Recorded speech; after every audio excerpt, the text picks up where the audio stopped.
Hello students. अभी हम लोग क्वेश्चन नंबर 6 करते हैं डिस्कस।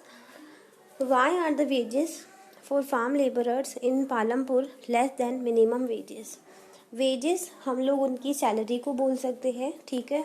उनको पर डे जब वो वर्क करते हैं तो उनको अमाउंट मिलता है एक दिन का, वो उनका कम क्यों है। जैसे क्या है, गवर्नमेंट ने जितना वेजेस मिनिमम वेजेस फिक्स कर रखा है उससे भी कम मिलता है, ठीक है। तो मिनिमम फिक्स्ड वेजेस फिक्स्ड क्या है, the minimum wage for a farm labour is fixed at 115 per day. 115 per day set कर रखा है मिनिमम वेज को, but farm labours get only 70 to 80 rupees, but उनको सिर्फ 70 to 80 रुपीज़ ही मिलते हैं। This happens because of heavy competition of work among the farm labourers at Palampur village. तो वहाँ के विलेज में क्या है, पालमपुर में वहाँ के लेबर्स के बीच में एक कॉम्पिटिशन चल रहा है, ठीक है। तो इस रीज़न से वो क्या है कि कम प्राइजेस में भी वर्क करने के लिए रेडी हैं। क्वेश्चन नंबर 8 है, What are the different ways of increasing production on the same piece of land? तो ये चीज़ तो हमने पढ़ी ली थी, है ना, कि कौन कौन से ऐसे डिफरेंट तरीके हैं जिनसे हम एक ही सेम पीस ऑफ लैंड पर प्रोडक्शन इंक्रीज कर सकते हैं। The different ways of increasing production on the same piece of land are, first आ जाएगा multiple cropping. It is the most common way of increasing production on a given piece of land, ठीक है। तो multiple cropping जो हो जाएगा वो तो सबसे कॉमन हो जाएगा। ये मोस्ट कॉमन वे है multiple cropping.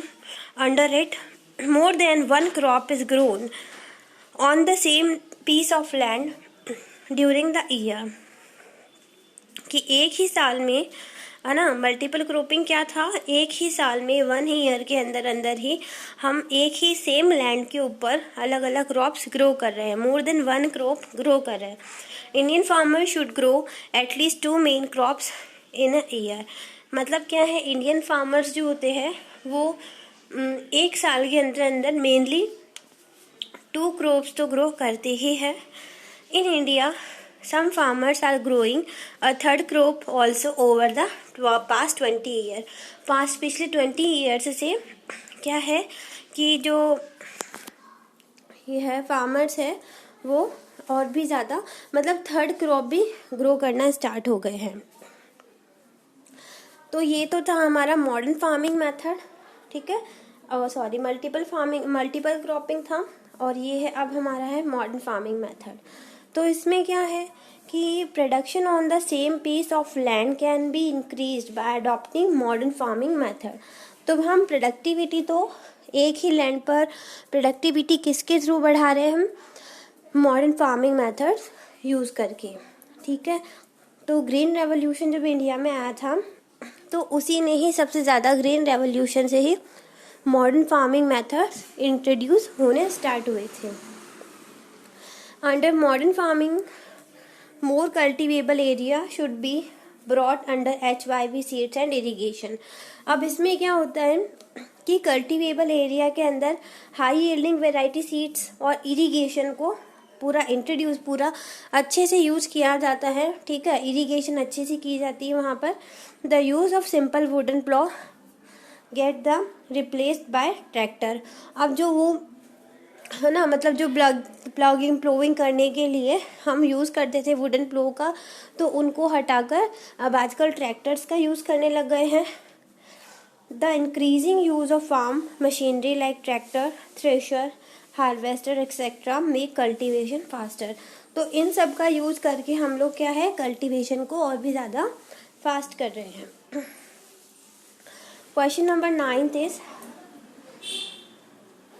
Describe the work of a farmer with 1 hectare of land. 1 hectare of land में फार्मर का क्या वर्क रहता है। तो a farmer with 1 hectare of land shall put under the category of small farmer. तो जिनके पास 1 hectare land होगा तो उनको छोटे फार्मर्स में इंक्लूड किया जाता है। Most of the work would be done by the farmer and his family member. तो जो छोटे फार्मर्स होते हैं तो उसमें मतलब ज़्यादातर काम जो फार्मर होता है वो खुद और उसके फैमिली मेम्बर्स होते हैं वो ही करते हैं। The farmer will normally use a pair of bullocks to plough the field. तो जो पुअर फार्मर्स होंगे या छोटे फार्मर्स होंगे तो वो बुलॉक्स का यूज़ करेंगे, ठीक है, प्लोइंग के लिए। His family member would assist him in sowing the seeds, और उनके जो फैमिली मेम्बर्स हैं उनको हेल्प करेंगे सीड सॉ करने में। ड्यूरिंग हार्वेस्ट टाइम ही में require a hire some labours. तो अब यहाँ पे क्या होगा कि जब हार्वेस्टिंग टाइम आएगा तब उन्हें क्या होगी, कुछ और दूसरे लेबरर्स की मतलब नीड होगी, ज़्यादा वर्कर्स की नीड होगी, तब वो कुछ लेबरर्स को हायर करेंगे। क्वेश्चन नंबर 10 है, how do the medium and large farmer obtain capital from farming, how is it different from small farmers. तो जो मीडियम फार्मर्स होते हैं या लार्ज फार्मर्स होते हैं, बड़े फार्मर्स होते हैं, तो उनके पास कैपिटल कहाँ से आती है और ये स्मॉल फार्मर से कैसे अलग है। Medium and large farmers usually have surplus cash by selling their farm produce. तो मीडियम और लार्ज फार्मर्स जो है उनके पास क्या होता है, ऑलरेडी बहुत सारा एडिशनल कैश भी रहता है, ठीक है।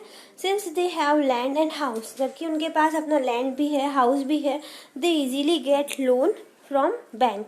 तो उनको क्या है, अपना इजीली बैंक से उनको लोन भी मिल जाता है। Small farmers on the other hand, छोटे फार्मर्स जो होते हैं may not be able to get the bank loan. तो छोटे फार्मर्स को क्या है, इजीली लोन नहीं मिलता है। They have to depend on the local merchant and money lender for loan. तो वो किन पर डिपेंडेंट रहते हैं, मनी लैंडर पर डिपेंडेंट रहते हैं, ठीक है, और लोकल मर्चेंट्स पर डिपेंड रहते हैं। क्वेश्चन नंबर 11 है, on what term did Savita get a loan from Tejpal Singh, would सविता's condition be different if she get a loan from the bank at a low rate of interest. तो ये चीज़ें क्या है कि मतलब इसके अंदर एक सिचुएशन बताई थी, उस सिचुएशन के बेसिस पर ही हमारा ये क्वेश्चन बना है, ठीक है। तो सविता को क्या है, सीड्स बाय करने के लिए पैसा चाहिए था, फर्टिलाइजर्स और पेस्टिसाइड्स, वाटर फॉर इरिगेशन, इन सब चीज़ों के लिए उसे मनी चाहिए थी। She also need some of the repairing her farm instrument, और उनके जो फार्म के इंस्ट्रूमेंट टूल्स जो थे तो उनको रिपेयरिंग के लिए भी उसे पैसे चाहिए थे। So she decided to borrow money from Tejpal Singh, a large farmer in the her village. तो उसके विलेज में जो बड़े फार्मर थे उनसे उन्होंने मनी लैंड की थी, जिनका नाम तेजपाल सिंह था। Tejpal Singh agree to give the loan of rupees 300 at interest of 3000 at an interest of 24% of 4 month।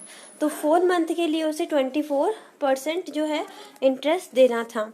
He also got her to, सविता's कंडीशन मतलब क्या है, he also got her to agree to work on his field during harvest season for ₹35 a day. और फिर बाद में उसने वहाँ पर एक और एग्रीमेंट किया था कि वो उसके साथ में ₹35 पर डे में वर्क भी करेंगे। सविता's condition would have been better if she could get loan from the bank. और अगर वो बैंक से लोन लेती तो उसकी कंडीशन ज़्यादा अच्छी होती। The bank would have provide her at a low rate of interest. Moreover, Savita could have devoted more time and her own field instead of working for Tejpal as a farm laborer. तो यहाँ पे इन्होंने बस यही बताया हमें, तो इन्होंने हमें यही बताया कि वो अगर बैंक से लोन लेती तो उसे ज़्यादा फ़ायदा रहता, उसकी कंडीशंस अच्छी रहती, बैंक उसे कम इंटरेस्ट पर लोन प्रोवाइड करवा देती, ठीक है। और साथ ही साथ क्या है, Savita could have devoted more time on her on field instead of working for Tejpal Singh as farm labourer. तो वो अपने ही फील्ड पर बहुत अच्छे से अपना अपना पूरा डिवोटेड होकर अपना वर्क करती है खुद के फील्ड पर, बजाय उसको क्या था, तेजपाल सिंह के फील्ड पर काम करना था। ठीक है, अब नेक्स्ट क्वेश्चन जो है हमारा क्वेश्चन नंबर 14। ठीक है, अब जो भी क्वेश्चंस हमारे स्किप होंगे मैं आपको जो हमारी मीटिंग होगी उसमें समझा दूंगी। ठीक है, what can be done so that more non farmer production activities can be started in village. मतलब हम कैसी ऐसी एक्टिविटीज़ करके किस तरह से हम नॉन फार्मिंग एक्टिविटीज़ किसी भी विलेज में स्टार्ट कर सकते हैं।